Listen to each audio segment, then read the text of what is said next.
This is a spectrum, right? On this end, you have bass, right? These are your low notes, right? So you're thinking about the bass guitar, right? Maybe the kick drum, maybe the super low notes on the keys, or maybe right around here. And then let's go over to treble. Think about your car radio, right? How you have the 3-band EQ, and then you have treble up here. What's up here? Cymbals. And I would say guitars maybe occupy this whole space right here. And we call those the mid frequencies or the middle frequencies. So depending on where you're playing, you could be sitting in any of this. This is what I was doing that I made a mistake and why I couldn't hear myself. I was at home what we call scooping the mids.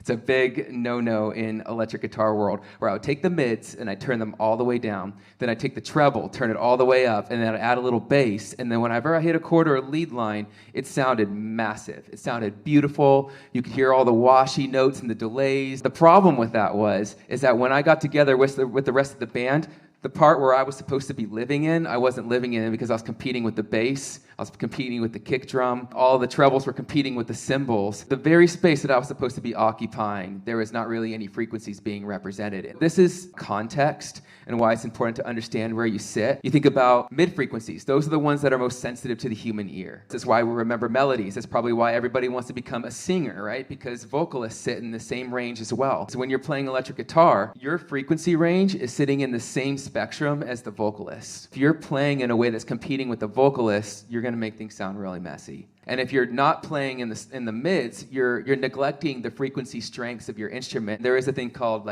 cancellation, where maybe frequencies begin to cancel out. So it's being able to understand EQ, and so the pickup switch, because it's brighter and darker in certain areas, you'll be able by your ear to pinpoint when you start to poke out. And sometimes that means when you're playing by yourself, it's going to sound really bad. But in most of the mixes that it's in at our church and on recordings, in context, sounds exactly how it's supposed to, how it sits in relationship to the other instruments.